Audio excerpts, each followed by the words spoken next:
Livro narrado com produção de Cristiane Batista para objetivo de estudos. Inscreva-se, grata.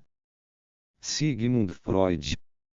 Artigos sobre técnica, de 1911 a 1915 e 1914. Introdução do editor inglês. Em sua contribuição a estudos sobre a histeria, 1895d, Freud forneceu um relato muito completo do procedimento psicanalítico que havia desenvolvido com base nas descobertas de Breuer. Este pode ser descrito como a técnica de pressão e ainda incluía consideráveis elementos de sugestão, embora estivesse avançando rapidamente no sentido daquele que cedo ele deveria chamar de método psicanalítico. Um exame da relação dos escritos técnicos de Freud, publicada adiante, mostrará que, depois desse, a não ser por duas descrições muito superficiais datadas de 1913 e 1904, ele não publicou nenhuma descrição geral de sua técnica por mais de 15 anos. O pouco que sabemos de seus métodos durante este período tem de ser inferido principalmente de observações ocasionais, por exemplo, em A Interpretação de Sonhos, 1900 e mais particularmente do que é revelado em suas três principais histórias clínicas do período, Dora, 1905 e 1901, Little Hans, 1909b, e o Hatman, 1909d. As duas últimas, incidentalmente, muito próximo do final deste período de relativo silêncio. Informa-nos o Dr. Ernest Jones, 1955, 258 e seguintes, que já em 1908 Freud alimentava a ideia de escrever uma Allgemeine Technik der Psychoanalyse, exposição geral da técnica psicanalítica. Deveria ter cerca de 50 páginas, e 36 destas já haviam sido escritas ao final do ano.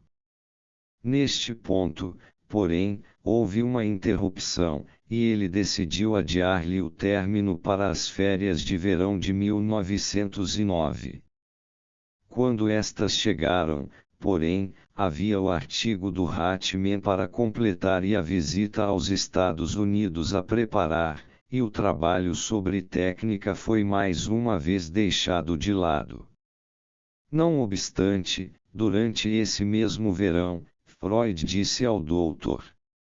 Jones que estava planejando um pequeno memorando sobre máximas e normas de técnicas, que deveria ser distribuído privadamente apenas entre os seus mais chegados seguidores. Daí em diante, nada mais se ouviu sobre o assunto até o artigo sobre as perspectivas futuras da psicanálise, lido por ele no final de março do ano seguinte para o Congresso de Nuremberg, 1910d. Nesse trabalho, que aflorava a questão da técnica, anunciou Freud que pretendia, em futuro próximo, produzir uma Allgemeine Methodik der Psychoanalyse, metodologia geral da psicanálise, presumivelmente um trabalho sistemático sobre técnica. Mais uma vez, porém, a não ser pelo comentário crítico sobre análise silvestre escrito alguns meses mais tarde, 1910 houve um atraso de mais de 18 meses, e foi somente em fins de 1911 que o trabalho foi iniciado, com a publicação dos 6 artigos seguintes. Os 4 princípios deles foram publicados em sucessão bastante rápida durante os 15 meses seguintes, entre dezembro de 1911 e março de 1913. Houve então outra pausa e os dois últimos trabalhos da série apareceram em novembro de 1914 e janeiro de 1915. Estes dois, porém, foram na realidade terminados por volta do final de julho de 1914, exatamente antes da deflagração da Primeira Guerra Mundial. Embora os 6 artigos se achassem assim espalhados por cerca de 2 anos e meio, Freud parece tê-los considerado como formando uma série, como se verá pela nota de rodapé ao 4º artigo e pelo fato de os últimos 4 originalmente partilharem um título comum. Além disso, reimprime-os juntos em sua 4ª compilação de artigos breves, em 1918, sob o título Zur Technik der Psychoanalyse, sobre a técnica da psicanálise. Portanto, achamos correto, neste caso, desprezar a cronologia e incluir a série inteira no presente volume. Embora estes 6 artigos abranjam grande número de temas importantes, dificilmente podem ser descritos como mais exposição sistemática da técnica psicanalítica. Representam, no entanto, a abordagem mais aproximada de Freud sobre uma exposição desse tipo, pois, nos 20 anos que se seguiram à sua publicação, ele não efetuou mais que um par de contribuições mais explícitas ao assunto, um exame dos métodos ativos de tratamento, em seu artigo para o Congresso de Budapeste, 1919 a 1918, e alguns títulos de conselhos práticos sobre interpretação de sonhos, 1923c. Fora estes, temos de nos apoiar principalmente, como antes, no material incidental das histórias clínicas, em particular na análise do Wolfman, 1918b 1914, mais ou menos contemporânea dos presentes artigos. Além disso, há, naturalmente, o longo enunciado dos princípios que fundamentam a terapia psicanalítica nas conferências 27 e 28 de suas conferências introdutórias, 1916-17, embora dificilmente possa ser encarado como contribuição direta às questões de técnica. Na verdade, foi somente no fim da vida, em 1937, que mais uma vez ele retornou a esse tópico, em 2 importantes artigos de natureza explicitamente técnica, 1937c e 1937d. A relativa escassez de trabalhos de Freud sobre técnica, bem como suas hesitações e demoras para produzi-los, sugere que havia de sua parte um sentimento de relutância em publicar esse tipo de material.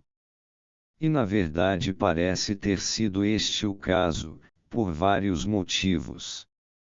Antipatizava certamente com a ideia de pacientes futuros virem a conhecer demais sobre os pormenores de sua técnica, e dava-se conta de que estes escrutinariam avidamente tudo aquilo que escrevesse sobre o assunto. Este sentimento é exemplificado por sua proposta, mencionada acima, de restringir a circulação do trabalho sobre técnica a número limitado de analistas. Independentemente disso, porém, ele era altamente cético quanto ao valor, para principiantes, do que se poderia descrever como manuais para jovens analistas. É somente no 3º e no 4º artigos desta série que algo semelhante pode ser encontrado. Isto se deveu em parte, como nos diz no artigo sobre o início do tratamento, ao fato de os fatores psicológicos envolvidos, inclusive a personalidade do analista, serem complexos e variáveis demais para tornar possíveis regras rígidas e firmes. Tais regras só poderiam ter valor se suas razões fossem apropriadamente compreendidas e digeridas, e, de fato, grande parte destes trabalhos é dedicada a uma exposição do mecanismo da terapia psicanalítica e, na verdade, da psicoterapia em geral. Uma vez apreendido este mecanismo, tornava-se possível explicar as reações do paciente e do analista, e formar opinião sobre os prováveis efeitos e méritos de qualquer artifício técnico específico.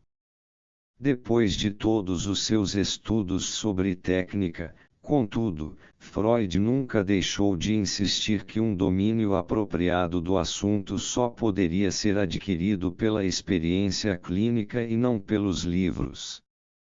Experiência clínica com pacientes, sem dúvida, mas, acima de tudo, experiência clínica oriunda da própria análise do analista. Esta, como Freud cada vez mais se convenceu, constituía a necessidade fundamental de todo psicanalista militante.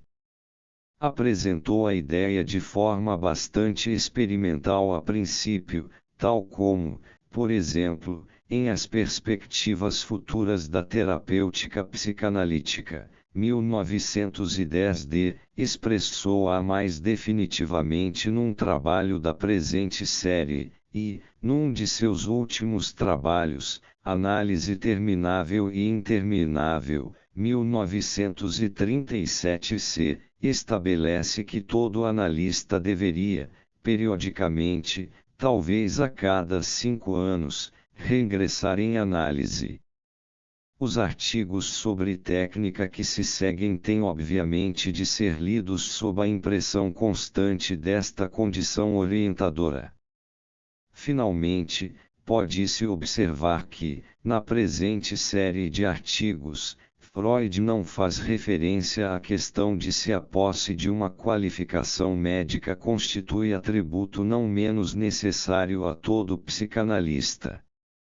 Nestes trabalhos, parece ser tomado como evidente que o analista será um médico e ele é assim chamado com muito mais frequência que o caso contrário. A palavra Arzt, médico ou doutor, encontra-se em toda parte. A primeira publicação de Freud a abordar o possível surgimento de psicanalistas não médicos foi, de fato, contemporânea do último destes trabalhos e será encontrada adiante, em sua introdução a um livro de autoria de Pfister. Seus principais estudos sobre o assunto vieram muito mais tarde na Brochure sobre Análise Leiga, 1926, e no pós-escrito a esta, 1927. Pode-se conjecturar que, se houvesse escrito os presentes artigos em fase posterior de sua carreira, a palavra Arzt teria ocorrido com menos frequência. Na verdade, nos dois últimos trabalhos sobre técnica, 1937c e 1937d, ela não aparece de modo algum, é substituída, em toda a parte, por Analytiker, analista.